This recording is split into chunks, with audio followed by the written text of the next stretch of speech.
Apparently, the Pistons are saying Cade and Ausar are the only untouchables on the roster. Why is Ausar untouchable? Most people gonna be like, well, he's the best defender in the NBA. Yeah, he's also one of the worst offensive players in the NBA too. And that's the problem with the Detroit Pistons, because they have a V12 engine in Cade Cunningham, right? If you watch the playoffs, you saw Cade Cunningham try his hardest. He did everything he could to put the Pistons in the best situation to try to advance to the next round.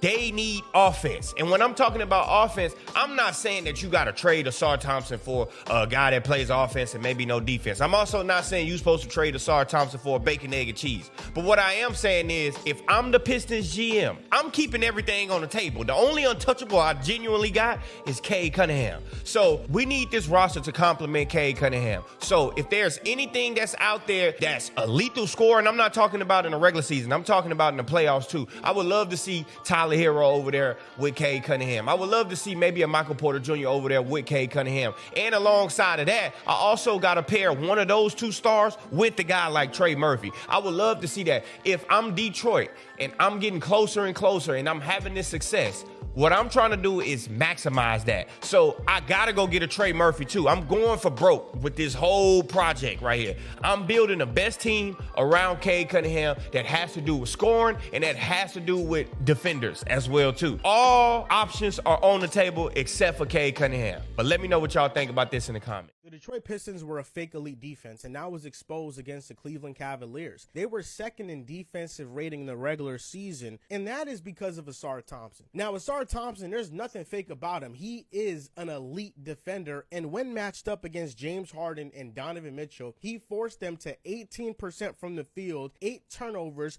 to 6 assists. I call them a fake defense because they have tons of defensive liabilities on the floor. You can attack Tobias Harris. You can attack Duncan Robinson. Kenny Atkinson, after the Cavaliers won Game 7, he came out and said, yeah, our offensive game plan was just to go away from wherever Ausar Thompson is at. He has that type of defensive impact, but the pieces around the defense that don't feature Ausar Thompson are pieces that you can attack and you can go after. The Pistons won 60 games in the regular season because of effort, a heliocentric star, and a defender like Ausar Thompson carrying that defense. But in the playoffs, it was exposed, and it's not like other defenses in the past that have been elite where they got a multitude of elite defenders. Like, for example, I don't think that Detroit's defense was better than Toronto's defense. Toronto has more individual defenders that are better. I think this speaks volumes to Ausar Thompson's ability on defense. He is arguably one of the best wing defenders that this game has ever seen. And the Cavaliers moving their entire offense away from him is a compliment to his skill set.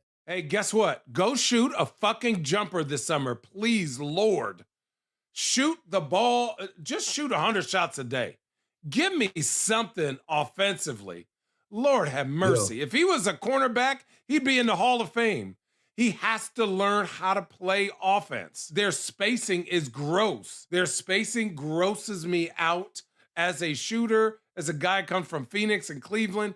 There's just no room for anyone to go anywhere. When you got Duren in a dunker, Ausar Thompson in a dunker, you got Isaiah Stewart in a dunker. How many dunker spots? Damn. Shoot a corner three. Sure, you saw all the fans crashing out over the trade of Ausar Thompson talk this week, but really crazy, like 48 hours for Pistons Twitter. Yeah, it's a place that can ride whatever wave it's on to a very extreme degree. Like during that stretch, I think there were some Pistons fans who are like, we could go to the Eastern Conference Finals and win the championship. And I'm like, let's slow down a little bit. Whereas now we lose the Dallas game and everyone acts like the sky is falling. Yeah, I mean, I got to give a shout out to our guy, Chuck Brewer. Our Always fan base pleasure, Chuck. I love Chuck. Our fan base got entitled pretty damn fast. Didn't we win 14 games last year or something? Yeah, I do agree. Preach, Chuck, preach. I do agree. Hey man, so let's talk about Ausar Thompson. There's a lot of people that believe, or I seen a post where somebody said the Pistons are overrating Ausar Thompson. And you got to understand, these guys today, they just think being able to shoot the basketball and score the basketball is the end all be all. Nothing else matters. Like what you are today as a 22, 20-year-old, 19-year-old basketball player or as a human being, they believe that's it. You can't develop. You can't get better. They believe your pinnacle of your life is at 20 years old when you get drafted. And I remember Jimmy Butler couldn't shoot coming into the league. And remember, he said he locked himself basically in his house. He didn't have nothing in his house. And he just shot the whole summer. He shot the whole, all he was shot the whole summer. He came back a good shooter. And once Jimmy Butler did that, you know, it was game over. You know what I mean? So, you know, with Ausar Thompson, when you have a generational athlete like Ausar, and what he can do defensively is insane, bro. What he can do defensively, like the Cavaliers put the guy he was guarding, the Cavaliers put him in the corner, so it wasn't no switches, so they can just basically take him out the game defensively. You know what I'm saying? That's how good defensively he is. And then imagine if you put him in the area where he can hand check and he can play real defense. You know what I'm saying? Like, it's a different ball game. So no, I don't feel like the Pistons are overrating him, but to everybody else, because he can't shoot or he can't score or he can't shoot or score right now, it's not worth developing. So they should just get rid of him because he's not worth developing. You know, when we start talking about the character, the blood clots that he had, his ability to handle the ball, facilitate the ball, it's just that defense, he does everything well. He's a solid defender. It's just the lack of aggression offensively, the lack of confidence will go with aggression, and the lack of shooting in general. If they can get, like I said, if you can take the time to fix that, and it's going to take time, you take time. Him and Ron Hollins, like what they can do outside of shooting the ball and scoring the ball, like, bro, I'm willing to wait and work with these guys, even throw them some Petro, throw them some ends, throw them some chili, because I know once it pop, it pop. But a lot of people in this generation want instant gratitude. They don't want to work for nothing. They think, oh, you just show up and you got to work for it. Like I said, Jimmy Butler was a guy who couldn't shoot at all in the league, and he came in, he worked on that. Dwayne Wade worked on his game. Jason Kidd, he was named Ace and Kidd. Became one of the 3-point, field goal leaders at one point in history. So y'all got to understand this younger generation, when y'all doing this analytics can't measure basketball. Analytics will never be able to accurately measure basketball like the person with knowledge and know how to measure it. Because if analytics could, y'all would understand that the game sucks right now. You can understand isolation basketball is not where it's at. You understand there was great players who didn't necessarily shoot the ball well, especially centers. You know, there was guys like Gerald Wallace and Ricky Davis that were flamboyant slashers. The slasher doesn't even exist anymore. Think about that for a minute. The slasher doesn't exist. Guys like Rip Hamilton and Reggie Miller, they don't exist anymore. Guys like Jason Kidd, Steve Nash, John Stockton, they don't exist no more. Respectfully, basketball has just become four wings and sometimes the simulation of a center. That's all it's become. Whether the 3 and 4, which I've been saying for a long time, they're interchangeable. All they have been subjected to, for the most part, in a lot of offenses, is there's 3 and D guys on the wing. You know what I'm saying? That's what they've been subjected to. And then your guys in the backcourt, you might have one guy that dominate the ball that can get a bucket. You might have another guy that can do the same thing. Might be just a 3 and D type of dude. Like, the game has barely been watered down a lot, and you're gonna wait on Ausar Thompson because the character is there. You feel what you see behind the scenes, the work ethic is there, you know, and you look, it's not like he can't dribble. It's not like he can't assist. Those things become, kind of like lost in the sauce because guess what? I can sag off you and you can't even hit a 10 to 15 footer. I can sag off you because, you don't have the confidence to put your head down all the time and be aggressive and go to the rim. Then you can't shoot the free throw. So, you're willing to wait. I'm willing to wait, and I don't think he overrated. Doing what he's doing and what he can do defensively. Some people are saying he's the best defensive player in the league after what he done in the playoffs. They did that shit with Wemby or Jaylen Brown and Kawhi. Put their best offensive player in the corner and say, that's insane.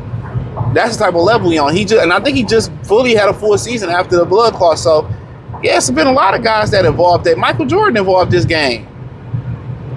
Became such a better shooter. You know what I'm saying? Like, it's so many guys throughout history that have evolved their game. Bruce Bowen couldn't shoot that corner 3. To stick in the league, he did it. Raja Bell wasn't a great shooter. I think he came from the CBA. He learned to be a great shooter. You know what I'm saying? Like, come on. These guys can make the adjustment. Bear with them, bro. Bear with them. Like, he's overrated. He's not and then you trade him. Like the Clippers traded SGA. And look what the fuck happened. Look what happened. Now you like, oh man, we should have kept him, Doc. Like we should have, like, nah. These are still developing guys. Just think about it. A lot of these guys will still be in college. A lot of these guys play most of the guys play 2, 3, 4 years in college. They were still developing.